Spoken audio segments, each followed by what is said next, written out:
just a way of, digging into this more or less like snippet of what is happening in that contraption. It is also an open line, like open mic rather, where you can call in anytime.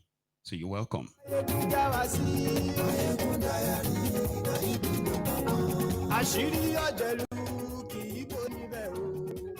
Last night, a recorded interview between Sheung Okimbaloye of Channels Television the waves. And it seems that Peter Obi came this time around with, double barrel gun of words. It didn't miss his words. It didn't miss his words. Whether he is going to be contesting or not, that has been answered. If he is going to be running as somebody's vice, that has been answered as well. The way he came for Tifnumbu this time around, he came like no holds bar. Share this broadcast as you join. Invite your friends, invite your not so friendly friends, and tell them that it's brunch time. Lórí Facebook. And yes, Lórí YouTube. And yes,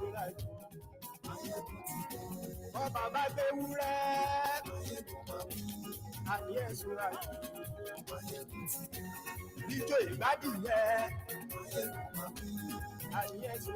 So is Peter Obi going to be Atifu's vice? His answer is no.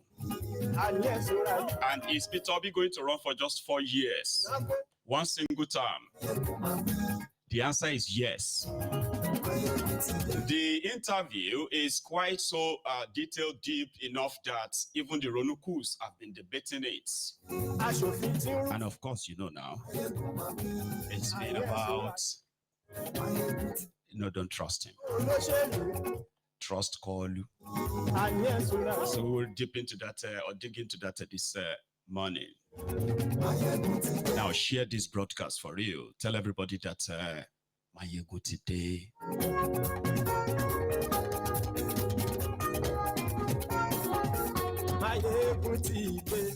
So today.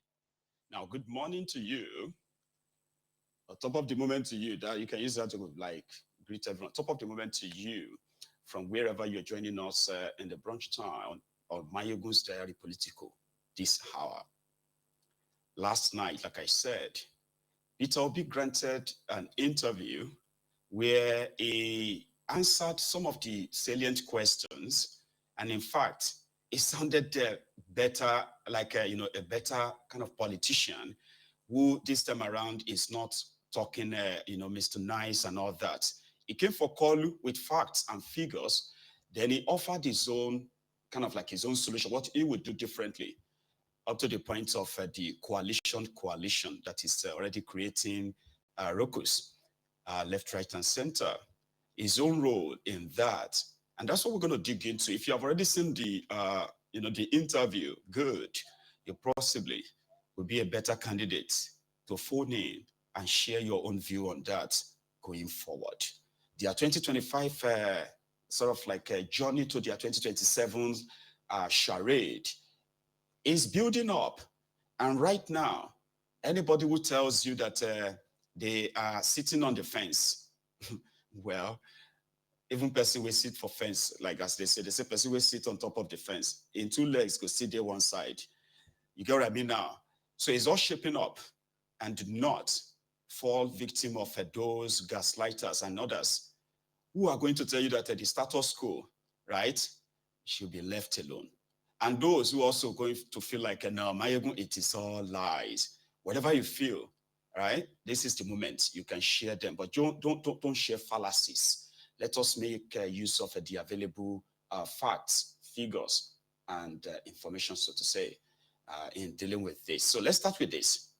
It's association with known career thieves as much as he himself said he is not a saint and he is also not a thief, but why is he going into a coalition with known saboteurs of Nigeria? He answered that. The supposed propaganda or rumor that Atiku offered him the vice presidential slot, right? He also denied that. Nobody has offered him anything or been in any conversation with anyone concerning position and all that.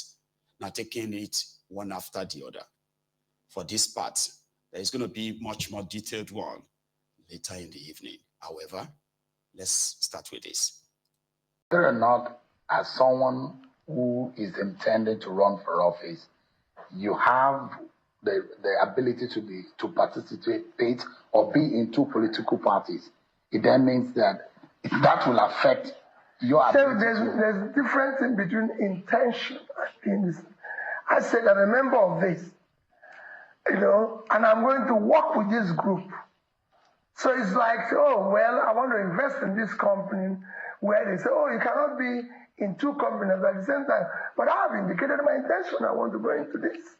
That is not. Well, you don't see it as anti-party. No. There's not an anti-party. Well, because I don't think Labour Party has agreed to remember, we said for 2027.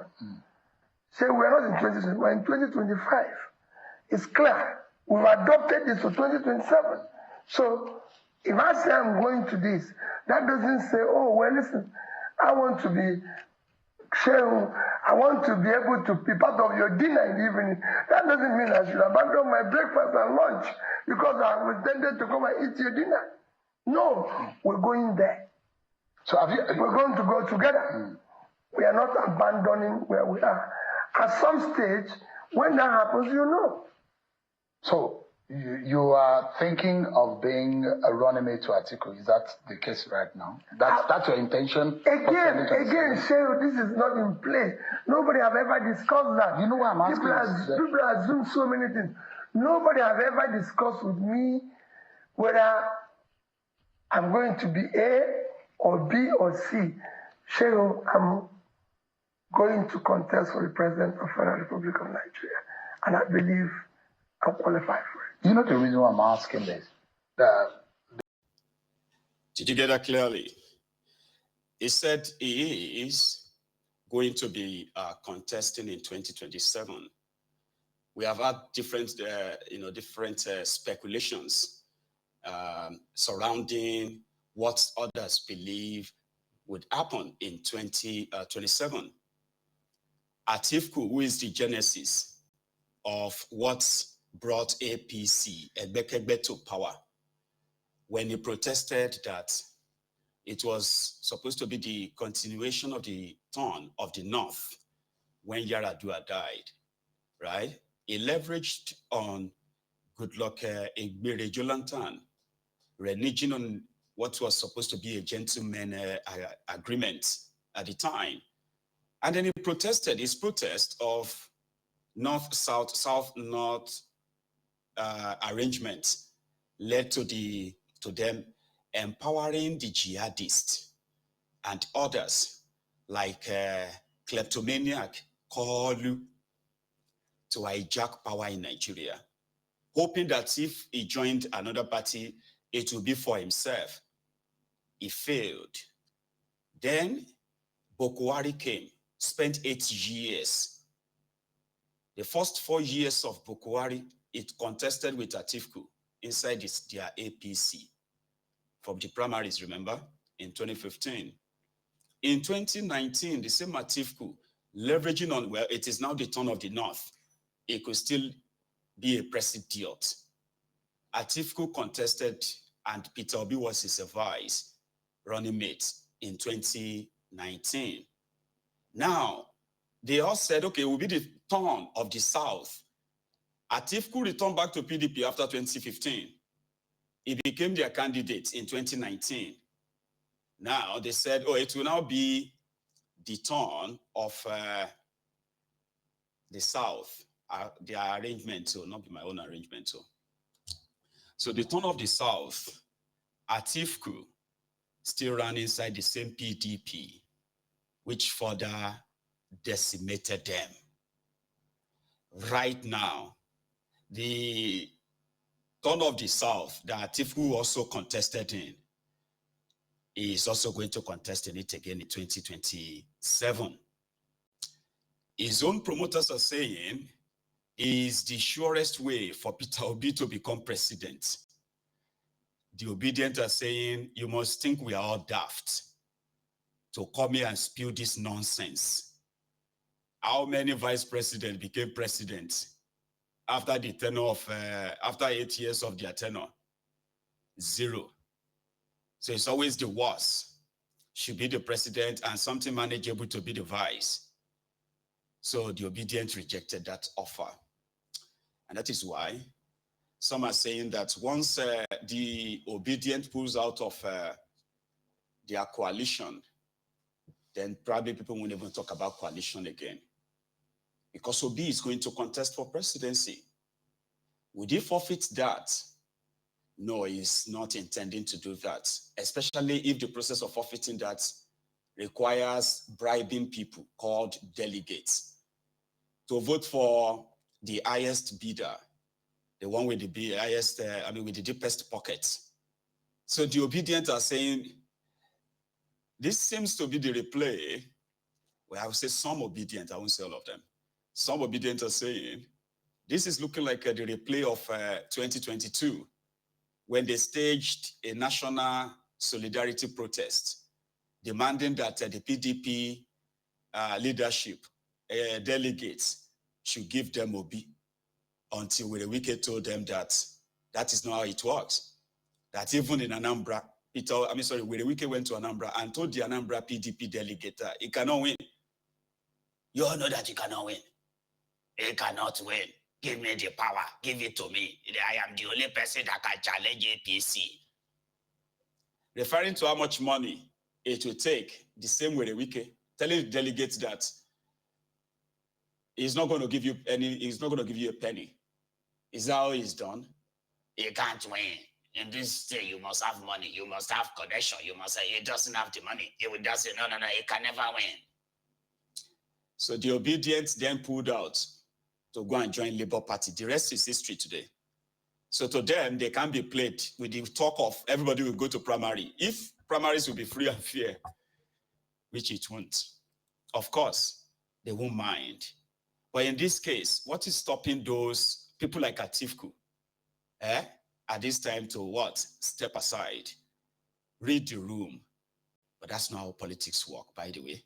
But why is Obi working with them? Here is his answer to that.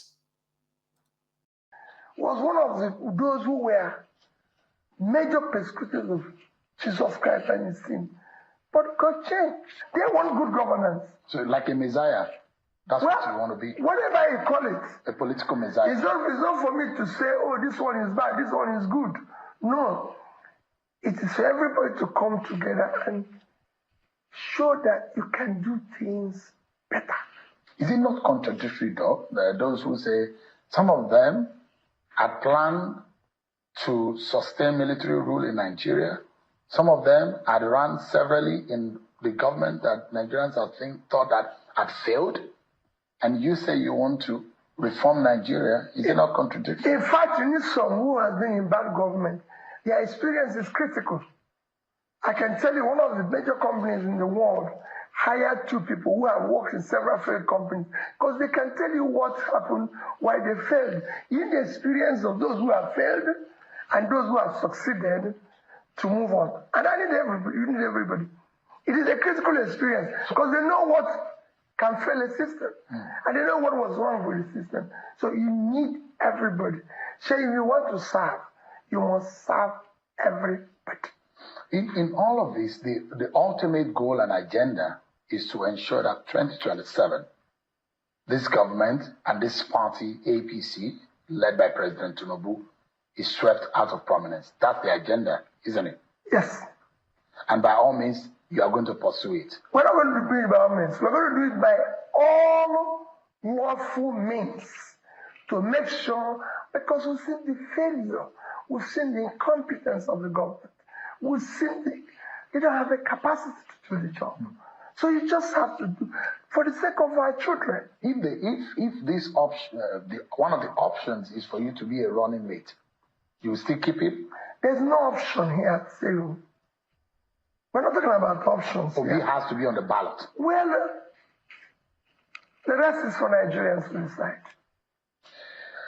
Let me ask you, is there anything specifically that has been happening in Nigeria since the 2023 elections that has strengthened your resolve to want to run again in 2027? Seru, you could see it everywhere. We have an incompetent government. Seru, as president of Nigeria, I'll bring civility and order in governance. I'll govern with the Constitution of Nigeria. I will respect the Constitution of Nigeria. I will govern within the laws.